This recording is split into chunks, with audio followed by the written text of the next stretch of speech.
Screen पर जो कुछ भी दिखता है, कोई वीडियो, रंग, आवाज, अरे वो इमोजी जो हम भेजते हैं, गेम्स, सेल्फी, कभी सोचा है कि ये सब कुछ सिर्फ दो नंबरों से बना है, 0 और 1। सुनने में थोड़ा नामुमकिन सा लगता है ना? सिर्फ 2 अंक, पूरी डिजिटल दुनिया। हाँ बिल्कुल, लगता तो अजीब है पर यही सच्चाई है। तो आज हम इसी बाइनरी की दुनिया मतलब 0 और 1 की दुनिया की गहराई में उतरेंगे। देखेंगे कि कैसे ये दो छोटे से निशान हमारी जिंदगी का इतना जरूरी हिस्सा बन गए हैं। स्मार्टफोन से लेकर स्पेस मिशन तक हर जगह। हाँ, ये एक तरह से कंप्यूटर के दिल में झांकने जैसा होगा, जहां सिर्फ 0 और 1 का ही राज चलता है। उम्मीद है इस चर्चा के बाद लोग अपने फोन या लैपटॉप को शायद थोड़ा अलग नजरिए से देखें। तो सबसे पहले बिल्कुल बेसिक सवाल, आखिर ये 0 और 1 ही क्यों? मतलब कंप्यूटर 2, 3 या 9 जैसे नंबर क्यों नहीं इस्तेमाल करते? अच्छा सवाल है। इसका जवाब छुपा है कंप्यूटर की बनावट में। देखिए, कंप्यूटर फंडामेंटली क्या है? Electronic machine. ठीक है। और इलेक्ट्रॉनिक्स में सबसे सिंपल चीज क्या हो सकती है?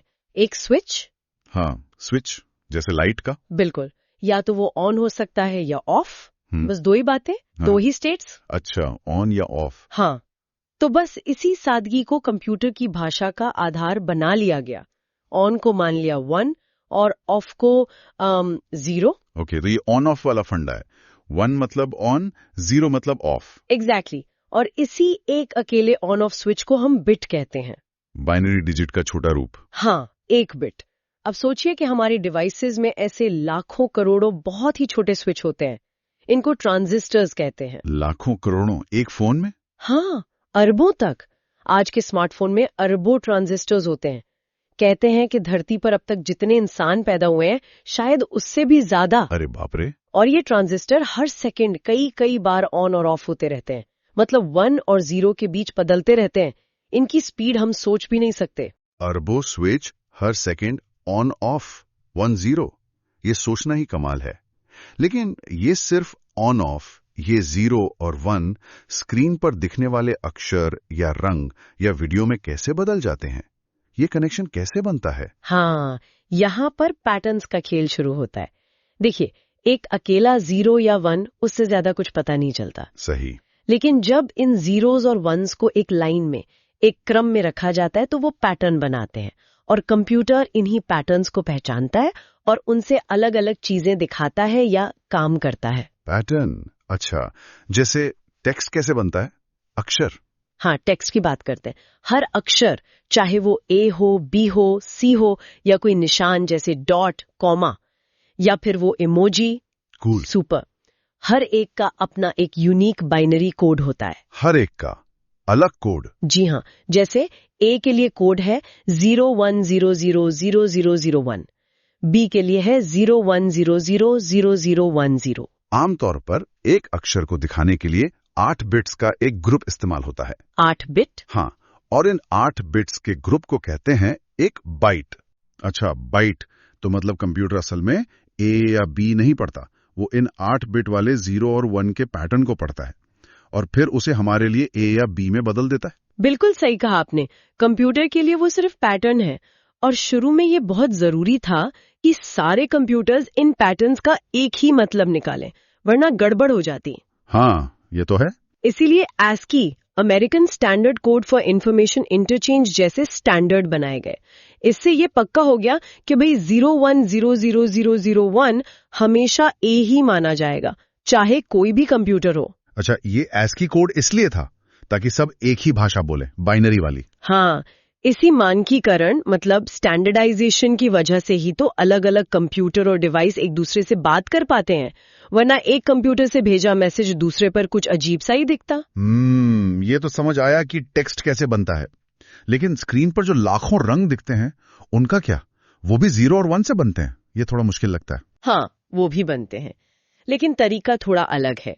स्क्रीन पर जो भी रंग आप देखते हैं, वो असल में सिर्फ 3 बेसिक रंगों को मिलाने से बनता है। 3 रंग कौन से? लाल, हरा और नीला। Red, green, blue, RGB। Screen पर जो छोटे छोटे बिंदु होते हैं ना, हाँ। जिन्हें पिक्सल्स कहते हैं। हाँ, पिक्सल।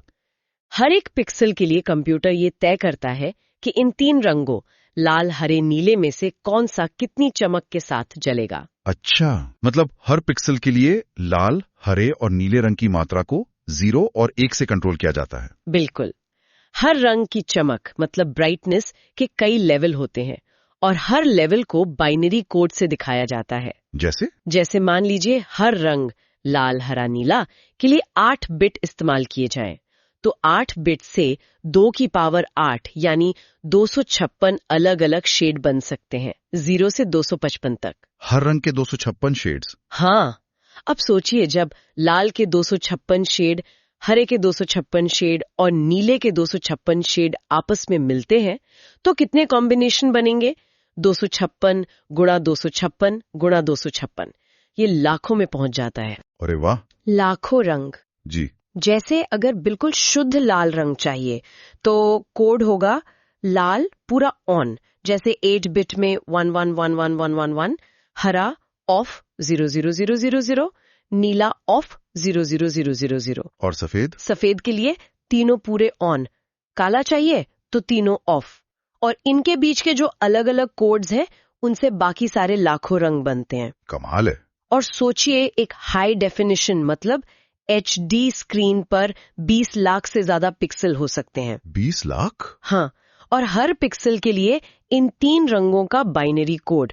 तो एक तस्वीर या जो सेल्फी हम लेते हैं वो असल में अरबों 0 और 1 का एक बहुत ही जटिल जाल है जो मिलकर वो रंगीन इमेज बनाते हैं। बाप रे, एक सेल्फी मतलब अरबों 0 और 1, ये तो कभी सोचा ही नहीं था। अच्छा, टेक्स्ट हो गया, रंग हो गए, अब आवाज और संगीत पे आते हैं।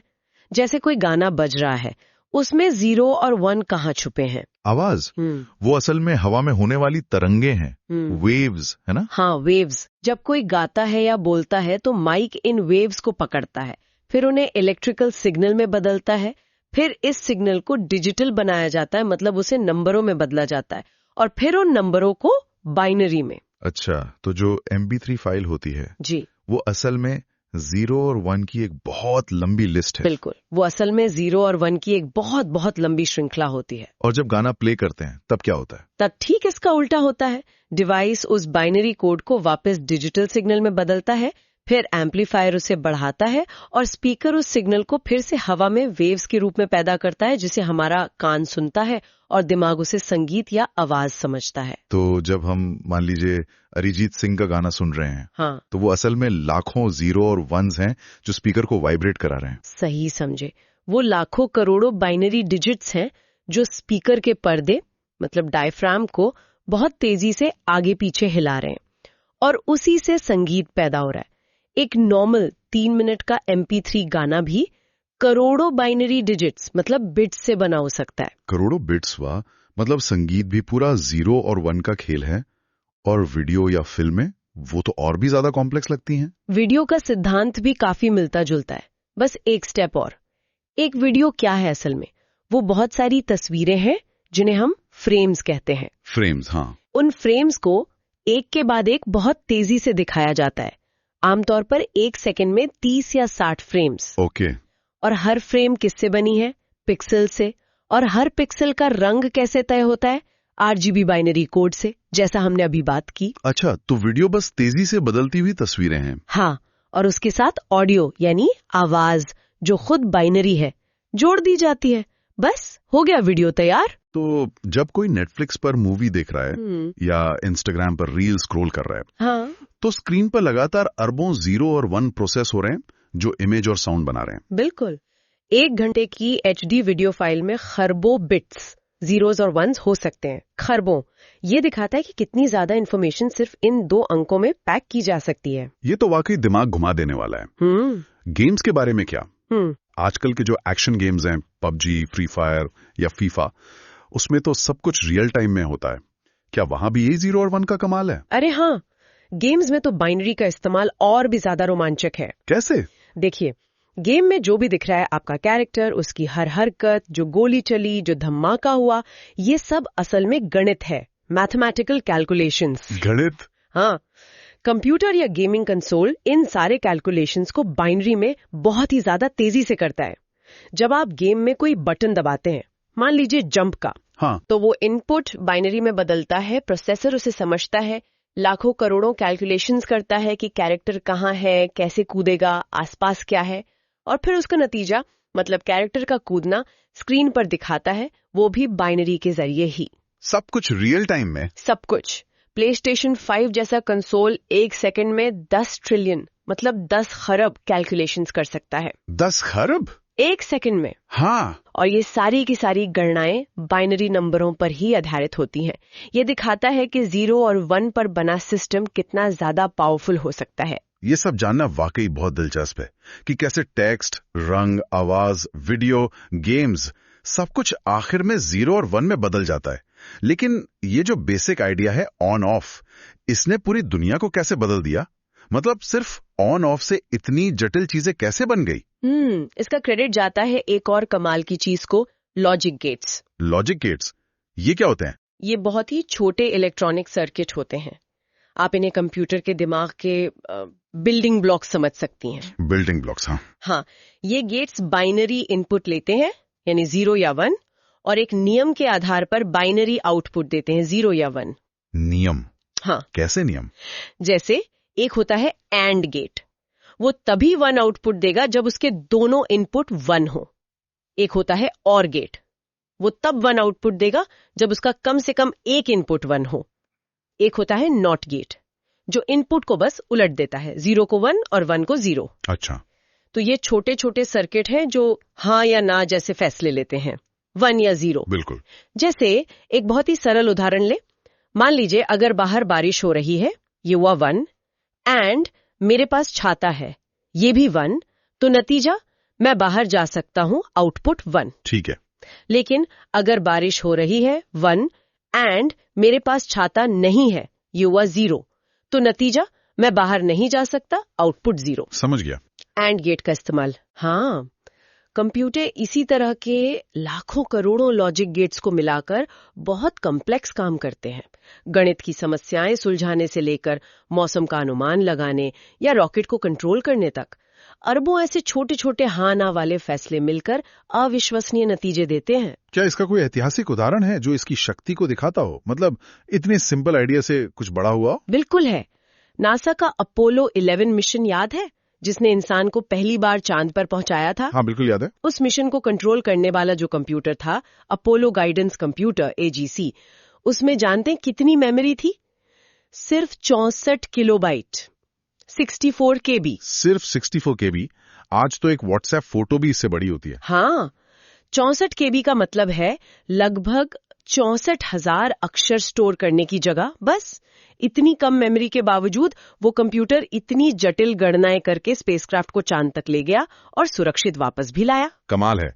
64 KB में? ये सब बाइनरी और इन्हीं लॉजिक गेट्स की शक्ति का सबूत है। ये तो अद्भुत है। और आज की दुनिया में तो बाइनरी मतलब हर जगह है। सुबह उठने से लेकर रात सोने तक हम शायद अनजाने में ही हर वक्त इसका इस्तेमाल करते हैं। बिल्कुल सही कहा। व्हाट्सएप पर मैसेज भेजना, बाइनरी। गूगल मैप से रास्ता पूछना, बाइनरी।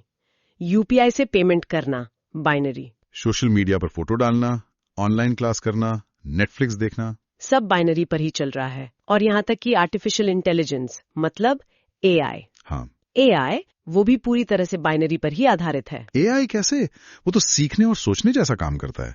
उसमें 0 और 1 कैसे? देखिए, AI मॉडल जैसे कि ChatGPT या दूसरे, वो खरबों पैरामीटर्स से बने होते हैं।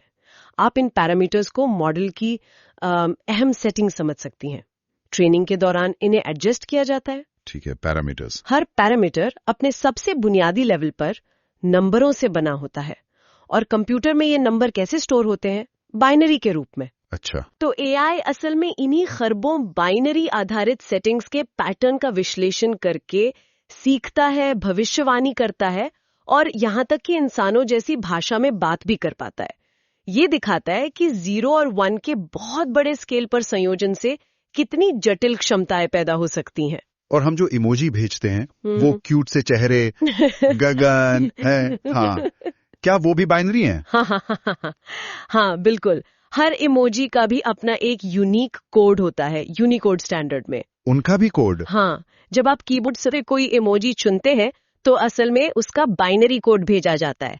आपके दोस्त का फोन उस कोड को पहचानता है और उसे वापस उस क्यूट से इमोजी में बदल देता है। तो अगली बार जब मैं किसी को हार्ट भेजूं तो याद रखिएगा कि वो भावना असल में 0 और 1 की एक लाइन बनकर इंटरनेट पर सफर कर रही है।